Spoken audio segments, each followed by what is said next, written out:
Hello friends, welcome back to Fun and Chill. तो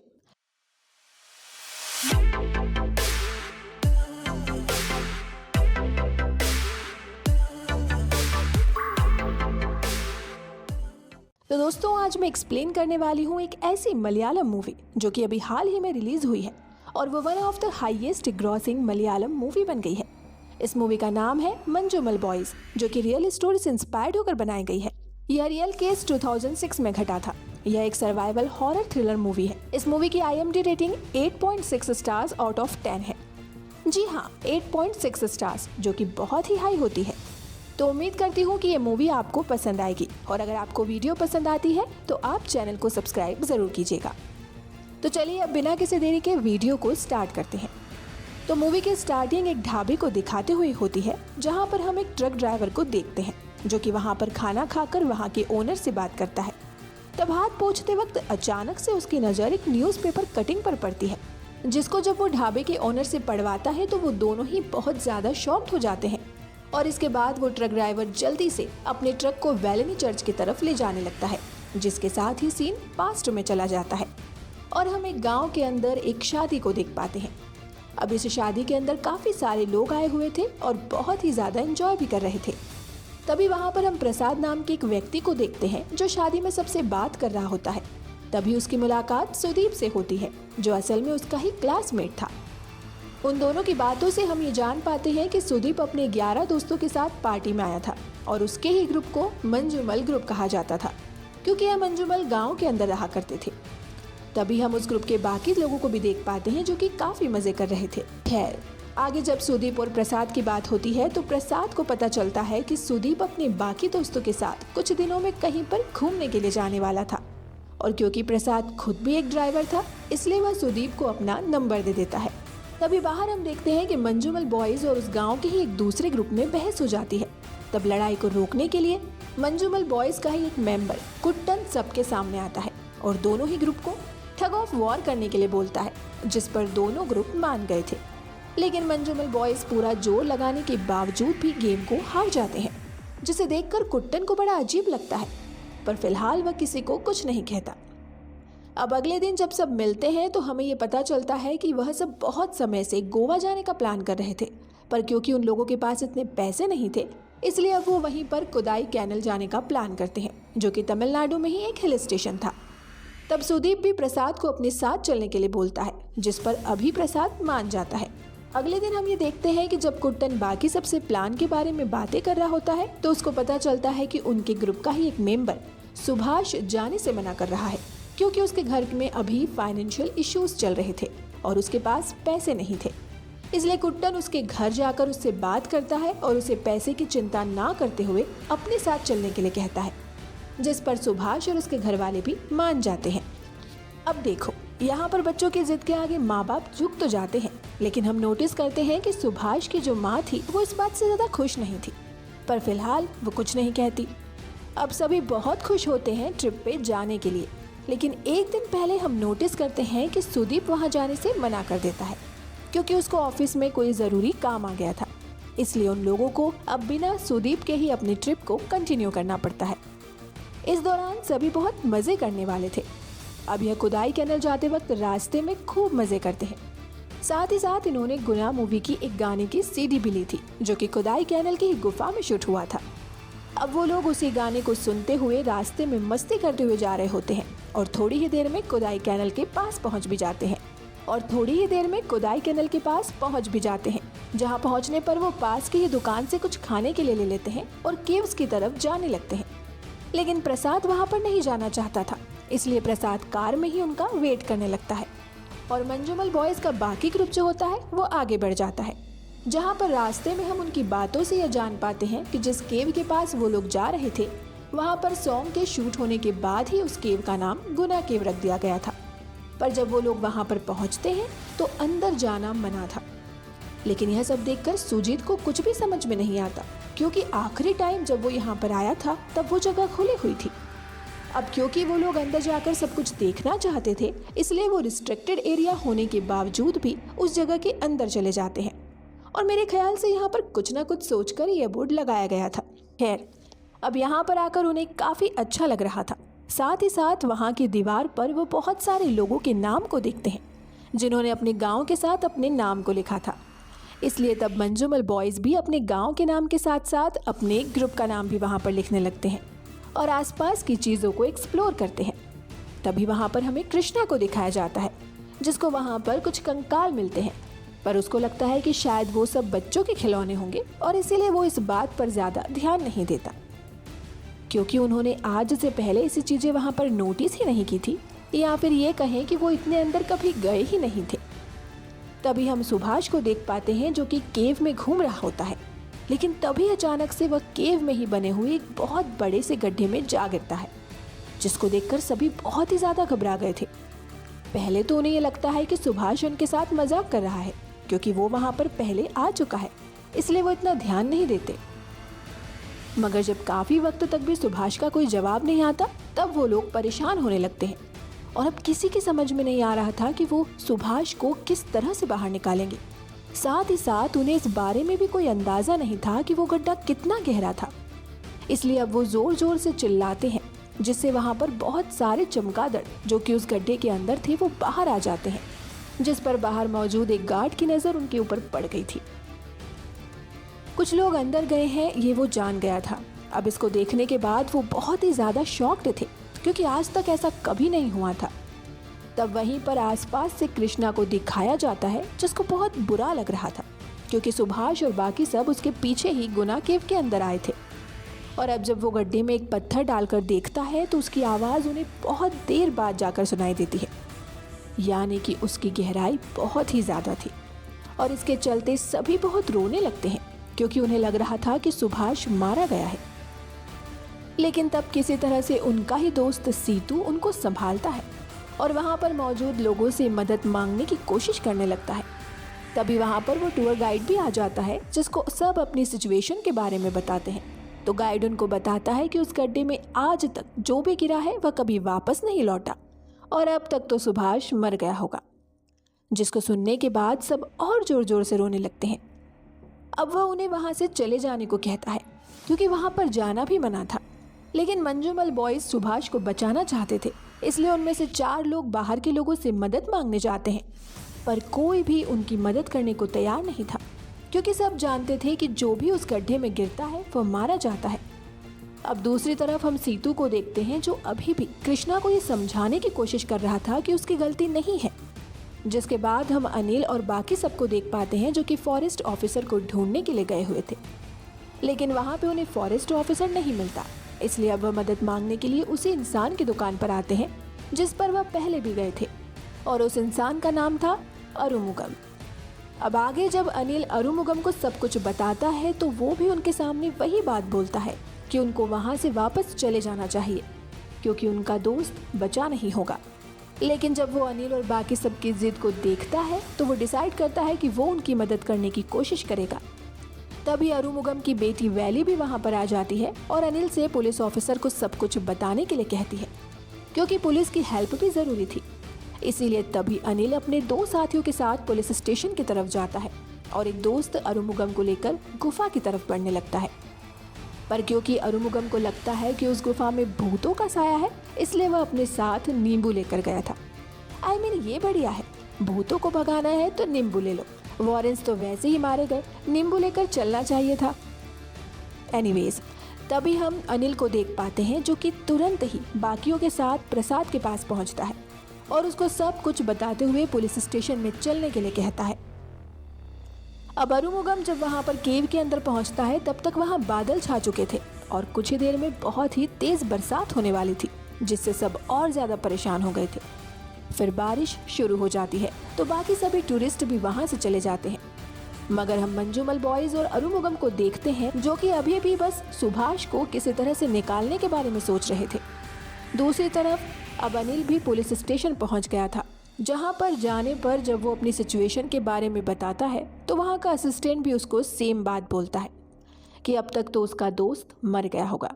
और वो ये भी बताता है कि माना जाता है कि नर्क के जो राक्षस हैं वो उसी जगह पर अपने लिए खाना पकाते हैं, इसीलिए उस जगह को डेविल्स किचन भी कहते हैं। वहीं दूसरी तरफ यही सेम बात अरुमुगम भी बाकी सबको बता रहा था। अब सबको ये बात भी पता चलती है कि आज़ादी के बाद से उस गड्ढे में अब तक 13 से ज़्यादा लोग गिर चुके हैं, जिसमें एक सेंट्रल मिनिस्टर का बेटा भी था और उनमें से कोई भी वापस लौटकर नहीं आया। उस समय पर सेंट्रल मिनिस्टर ने उसके बेटे की डेड बॉडी लाने के लिए 15 लाख का इनाम रखा था, लेकिन उसको भी ढूंढने के लिए कोई राजी नहीं हुआ।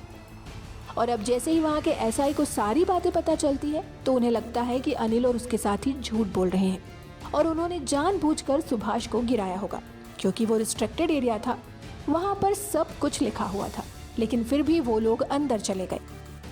अब यही सब सोचते हुए इंस्पेक्टर अनिल को मारने लगता है, लेकिन तभी अनिल सब कुछ उसको बताता है और साथ चलने के लिए कन्विंस करने लगता है।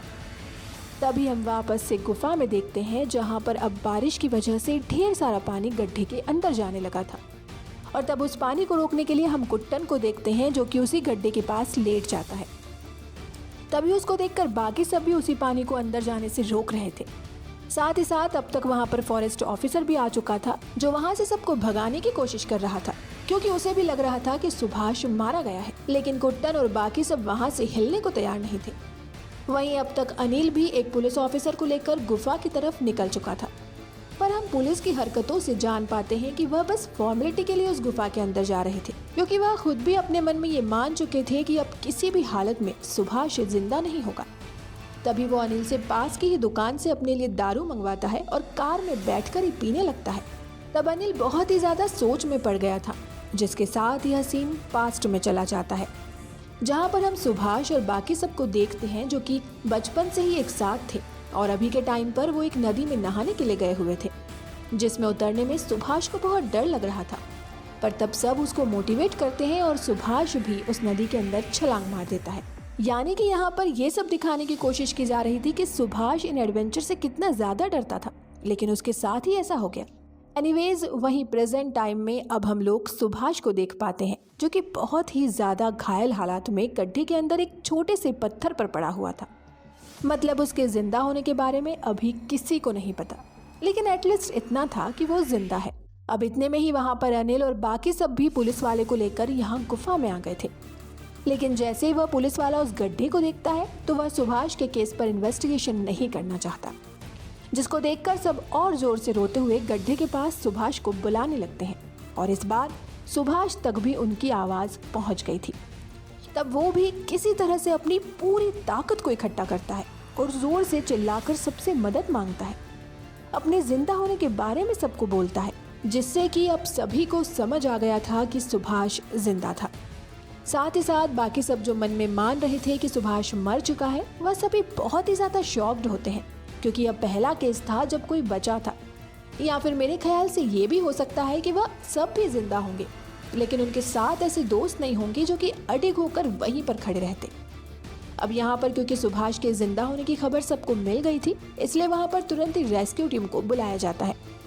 लेकिन हम पुलिस वालों की बातों से जान पाते हैं कि वह सुभाष को बचाने के लिए पूरी मेहनत नहीं करने वाले, क्योंकि उस गड्ढे के बारे में ज्यादा इन्फॉर्मेशन मौजूद नहीं थी और किसी का उस गड्ढे के अंदर उतरना मतलब मौत के मुंह में खुद को धकेल देना, क्योंकि वह गड्ढा सीधा गहराई में नहीं था, उसमें बीच में बहुत ही ज्यादा टर्न्स थे। लेकिन तभी हम मंजूमल बॉयज को देखते हैं, जो कि अब सुभाष को बचाने के लिए अपनी पूरी जान लगाने को तैयार थे। और अब जब वहाँ पर एक ऑफिसर को गड्ढे के अंदर जाने के लिए बोला जाता है तो वो काफी ज्यादा डर रहा था, इसलिए वो अंदर जाने से साफ इनकार कर देता है। वहीं पूरे गांव में कोई भी ऐसा इंसान नहीं था जो कि सुभाष के लिए अपनी जान को खतरे में डालना चाहता हो। अब इसके चलते रेस्क्यू ऑफिसर समेत सभी बहुत ही ज्यादा परेशान थे। तभी सीन वापस से पास्ट में जाता है, जहां हम देखते हैं कि जब मंजूमल बॉयज नदी में तैर रहे थे, तभी उनमें से एक बच्चा पानी के अंदर ही पत्थर के बीच फंस गया था। किसी की भी हिम्मत नहीं हो रही थी कि वह अंदर जाकर उसको बचा पाए, पर तब कुट्टन किसी तरह से हिम्मत करके नदी के अंदर जाता है और उस बच्चे को बचाकर बाहर ले आता है। अब प्रेजेंट टाइम पर भी हम देख पाते हैं कि कुट्टन ही अब सुभाष को बचाने के लिए उस गड्ढे के अंदर जाना चाहता था, जिस पर पहले तो कोई तैयार नहीं होता, क्योंकि कुट्टन के पास कोई भी ट्रेनिंग नहीं थी। पर जब ये लोग कुट्टन का भरोसा देखते हैं और उनके पास कोई और रास्ता भी नहीं बचा था, तो वो उसे अंदर जाने की परमिशन दे देते हैं। तब रेस्क्यू मेंबर कुट्टन को एक रस्सी देते हुए उसे समझाते हैं कि उसे अंदर जाकर सुभाष के मिलने पर उसे किसी तरह से बांधना होगा, ताकि वो लोग उसे आसानी से ऊपर ला पाएंगे। और अब कुट्टन को उस गड्ढे में 120 मीटर की रस्सी के सहारे भेजा जाता है, यानी कि लगभग 400 फीट गहरे गड्ढे के अंदर। और अगर एग्जैक्टली कहें तो यह होता है 393.701 फीट। अब इस गड्ढे के अंदर उतरने में कुट्टन को बहुत ही ज़्यादा मुश्किल आ रही थी, क्योंकि उस जगह पर गैप बहुत ही ज़्यादा कम था। साथ ही साथ वहाँ पर बहुत ज़्यादा पत्थर भी थे। मतलब कि जो क्लॉस्ट्रोफोबिक लोग होंगे उनकी तो हालत ख़राब हो गई होगी। ये तो नाइटमेयर है उनके लिए। और ऐसा ही एक इंटरेस्टिंग केस भी बीच में हुआ था, जहाँ पर बहुत ही खतरनाक चीज़ एक बंदे के साथ हुई थी। तो अगर आप उसके बारे में भी जानना चाहते हैं तो हमें कमेंट में ज़रूर बताएं। हम जल्द ही आपके लिए वो वीडियो लेकर आएंगे। बहुत ही बेहतरीन कॉन्सेप्ट है वो। एनीवेज, अब इसके बाद हम देख पाते हैं कि अब वह रस्सी पूरी तरह से ख़त्म हो जाती है, लेकिन अब तक भी कुट्टन को सुभाष नहीं मिला था। यानी कि यह गड्ढा 393 फीट से ज़्यादा का था। तब कुट्टन को लगता है कि शायद ऑफिसर्स उसे जानबूझकर अंदर जाने नहीं दे रहे, पर जब उसको पता चलता है कि उसकी रस्सी ही खत्म हो गई है तो वो एक और रस्सी पीछे से ऐड करने के लिए कहता है। लेकिन रेस्क्यू टीम वाले ऐसा नहीं करना चाहते थे, क्योंकि नीचे ऑक्सीजन की मात्रा बहुत ही कम थी। पर तब कुट्टन सबको धमकी देने लगता है कि वो रस्सी तोड़कर नीचे कूद जाएगा, जिसको सुनने के बाद रेस्क्यू टीम वालों को उसकी बात माननी ही पड़ती है। और तभी वो एक रस्सी को कुट्टन की रस्सी में ऐड कर देते हैं, जिसके बाद जब कुट्टन को और नीचे भेजा जाता है तब वहाँ उसे सुभाष मिल जाता है। लेकिन वो बहुत ही ज़्यादा घायल था, जिसके बारे में कुट्टन बाकी सबको बोलता है, जिससे अब बाकी सब बहुत ही ज़्यादा खुश थे कि एटलीस्ट उनका साथी जिंदा तो था। तभी हम कुट्टन को देख पाते हैं, जो कि अब जैसे तैसे सुभाष को अपनी रस्सी के सहारे बांध देता है। उसी समय हम देखते हैं कि वजन ज़्यादा होने की वजह से ऊपर सबसे रस्सी छूटने वाली थी, लेकिन वक्त रहते मंजूमल बॉयज़ रस्सी को पकड़ लेते हैं और रेस्क्यू टीम के साथ मिलकर सुभाष और कुट्टन को ऊपर खींच लिया जाता है, जिससे अब सबकी जान में जान आ गई थी। अब सभी बहुत ही ज़्यादा खुश थे। तभी वहाँ पर हम गांव की एक औरत को देखते हैं, जो कि जब सुभाष को देखती है तो अपनी पोती के साथ उसके पैर को छूती है, क्योंकि उसके लिए मौत से बचकर वापस आने वाला इंसान भगवान से कम नहीं था। अभी के टाइम पर क्योंकि सुभाष की हालत बहुत ही ज़्यादा खराब थी, इसलिए उसको तुरंत ही हॉस्पिटल लेकर जाना पड़ता है, क्योंकि उसको मल्टीपल फ्रैक्चर्स हुए थे। पर तब वहाँ पर हम मीडिया वालों को देखते हैं, जो कि अब कुट्टन का इंटरव्यू लेना चाहते थे। लेकिन कुट्टन फिलहाल सुभाष को बचाने पर ज़्यादा ध्यान देता है और तुरंत ही एम्बुलेंस ड्राइवर से हॉस्पिटल की तरफ चलने के लिए कहता है, जो सीन सच में दिल को छू जाने वाला था। क्योंकि अगर कुट्टन चाहता तो रातों रात हीरो बन सकता था, पर फिर भी वो पहले अपने दोस्त की जान को प्रायोरिटी देता है। नहीं तो अगर आजकल के ब्लॉगर्स होते ना, तो सबसे पहले तो भैया ब्लॉग कर लेते कि पहले हीरो बन जाते हैं, बाद में जान बचाएंगे किसी की। खैर, तभी हम कुछ महीनों के बाद देख पाते हैं कि अब सुभाष की हालत धीरे धीरे सुधर रही थी। पर हम उसकी माँ को भी देखते हैं, जिसे बस इतना बताया गया था कि सुभाष कहीं पर गिर गया था। उसे अभी तक ये बात पता नहीं थी कि कुट्टन ने ही किसी तरह से सुभाष की जान बचाई। और क्योंकि कुट्टन ही सुभाष को अपने साथ लेकर गया था, इसलिए सुभाष की माँ कुट्टन से बहुत ही ज़्यादा चिढ़ी हुई थी कि उसका बेटा उसकी वजह से ही ऐसी हालत में है। पर फिर भी कुट्टन सच्चाई के बारे में किसी को नहीं बोलता, जिसके साथ ही अब सीन वापस से प्रेजेंट टाइम में जाता है, जहाँ पर हम उसी ड्राइवर को देखते हैं, जो कि ढाबे पर न्यूज़पेपर को पढ़कर जल्दी से गाड़ी को अपने गाँव की तरफ लेकर जा रहा था। असल में वो मंजूमल गांव के अंदर ही रहता था। उसने कुट्टन और सुभाष के बारे में ही न्यूज़ में पढ़ा था, और क्योंकि वह जानता था कि अब तक गांव में किसी को इस बारे में पता ही नहीं है, इसलिए वह तुरंत ही सबसे पहले गांव में सुभाष के घर पहुंचता है और उसकी माँ को सच्चाई बताता है, जिसको जानने के बाद वो बहुत ही ज़्यादा इमोशनल हो जाती है।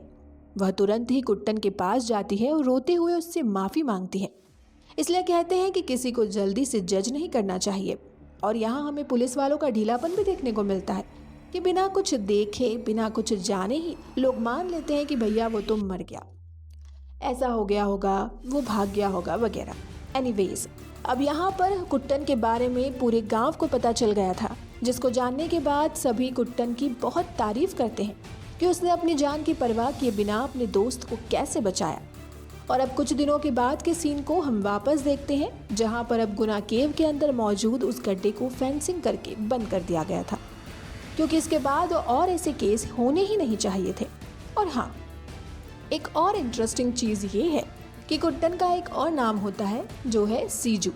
तो यहाँ पर आप कंफ्यूज मत होना कि सीजू भी हमने सुना था, लेकिन इसको सब कुट्टन ही बोल रहे थे।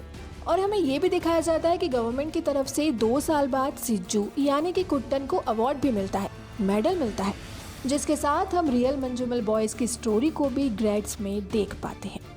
और इसी के साथ में यह रियल स्टोरी मंजूमल बॉयज यहीं पर खत्म हो जाती है। तो दोस्तों, ये थी मंजूमल बॉयज मूवी की पूरी कहानी। और सबसे बड़ी बात यह है कि यह रियल स्टोरी से इंस्पायर्ड होकर सर्वाइवल थ्रिलर मूवी बनाई गई है।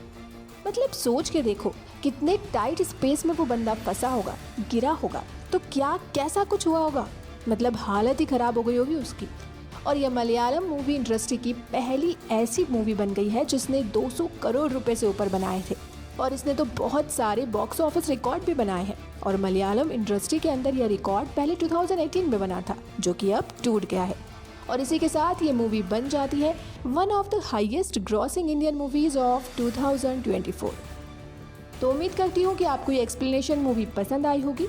तो वीडियो को लाइक कर देना और अगर चैनल के ऊपर नए हैं तो सब्सक्राइब कर लीजिए।